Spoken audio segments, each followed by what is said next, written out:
So, this is Gardner Street Church in Dublin, which is my local church. And I want to thank the parish priest, Father Jerry Clark, for letting me record this little piece in here.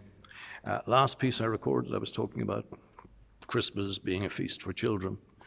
And it is, apart from all the Santa Claus business, it's a time when we celebrate the birth of a very, very special child. A child who is to become the most famous man who ever lived. And it doesn't matter what faith you are or whether you've no faith, we still talk about him more than 2,000 years later.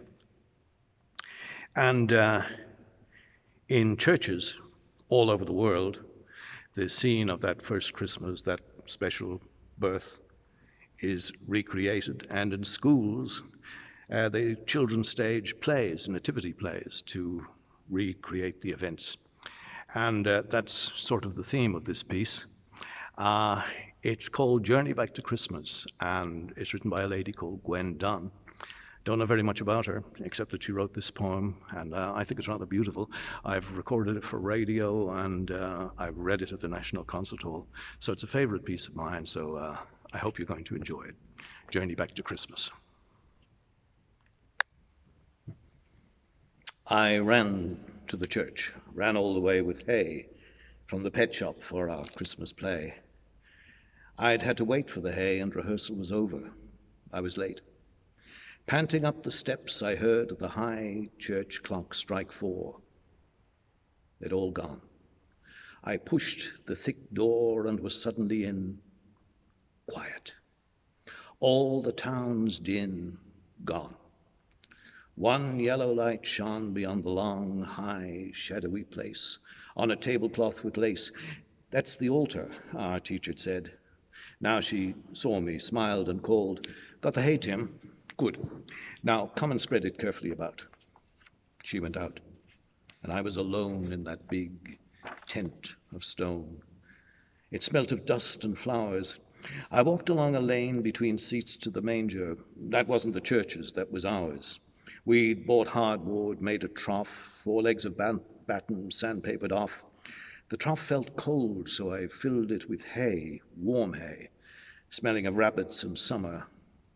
I put more on the floor and wondered if that first Christmas day was anything like our play. Was there a light on Christmas Eve night to show Mary and Joseph the way when they were seeking a place to stay in Bethlehem nearly 2,000 years ago? Was there snow? Every little inn in Bethlehem that night was packed tight with strangers, and no one in any street could find a room or even a bed to greet Mary, whose baby, Jesus, would be born soon. Was she afraid? Was there a frosty moon? Then someone at last was able to offer his stable. Was he kind? Did he call his wife to help? Had he a dog to snap and yelp, scenting danger because Joseph was a stranger? Did the manger in that stable smell as sweet as ours?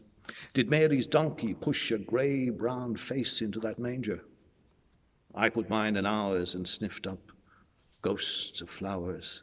I coughed and the sound went round and round in the shadows.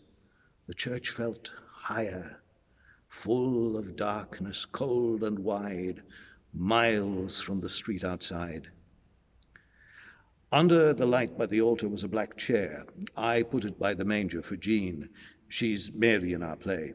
She's fair. And Joseph is Mark. He's dark. Were they really dark or fair? And was there a stool or chair for Mary in that stable reeking of camels? Was she frightened when the flickering lantern's light showed her very close? A donkey's shining eyes, a cow's curled horn. Did someone hold her hand until Jesus was born? I put hay on the black seat and more where Mary'd put her feet, some on the floor where she might lie. Did the real Mary cry? I stood back then to see the whole scene where our play would be. I act the part of a shepherd, a young one, old Ezra's son. And when the angels sing about God's son being born to Mary, I hear them first. And I call to the others, "Listen all, hear the night sky burst with joy, because this boy, God's son, is born today." I like saying that. I like our play. But I don't like the doll meant to be Jesus, pink and wrapped in a white sheet, tight and neat, still and flat. Jesus wasn't like that, was he? He was lively, soft, red and wrinkled, very small, with tiny toenails. Did he kick and bawl till Mary wrapped him in her shawl? Did she hear the shepherds whispering outside, cold feet wrapped in hide, crouching on frozen mud? I looked into the long dark of the church and saw those shepherds. But I thought I did. I saw them lurch against each other with tiredness. There were six.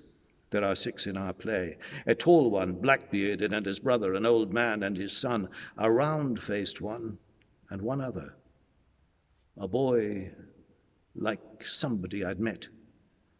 The frost had melted on his coat. His hair was wet. He shook his head, looked up, and suddenly I stood stone still. That boy was me, or might have been. I saw him smile and run and kneel at Mary's feet on the hay I put by the seat. "Please, lady, show us the king. The angels sent us here. Angels, lady, we've come hurrying. Old Sam here's bust himself trying to be the first to greet your son. Please, lady, I ain't lying.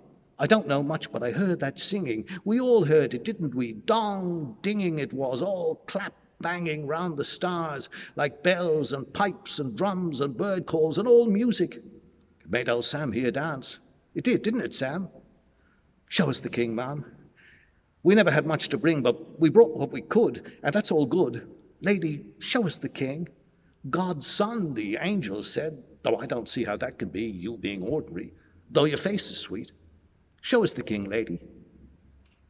I saw and heard from where I stood, saw old Sam put out a hand, knobbly like wood, and touch the boy's arm. "Quiet, Tim. Be good. He ain't a cheeky boy, ma'am. He brought you a lamb, his own, little black un.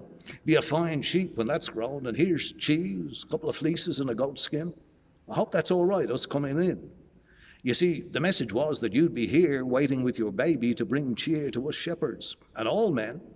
So we come immediately, Simeon, John, Ezra, Saul, and young Tim. We couldn't leave him. He said he had to see the king, so we let him come. What's the baby's name now, Tim?" "Jesus." "Mary, is that right?" Mary nodded. Then I saw old Sam pick up the baby on his arm as he might a new lamb. "I'll do him no harm, lady. Little marvel, ain't you? You're the one the angels sang about. Come and see the baby, Tim."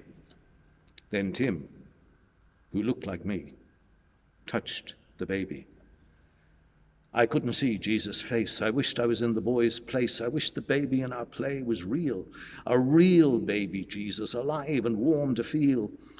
Perhaps I'd understand what Son of God means if I touched him with my hand.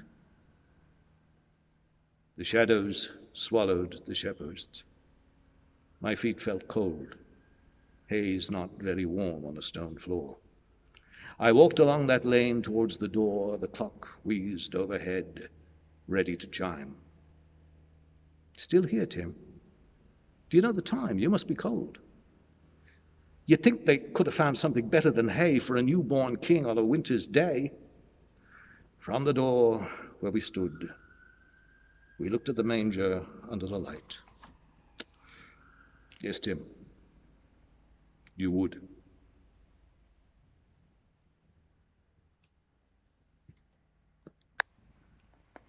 So, Journey Back to Christmas by Gwen Dunn. I think it captures the whole thing.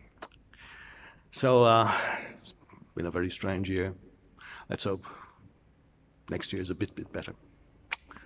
Until then, have a great Christmas. God bless. Bye-bye.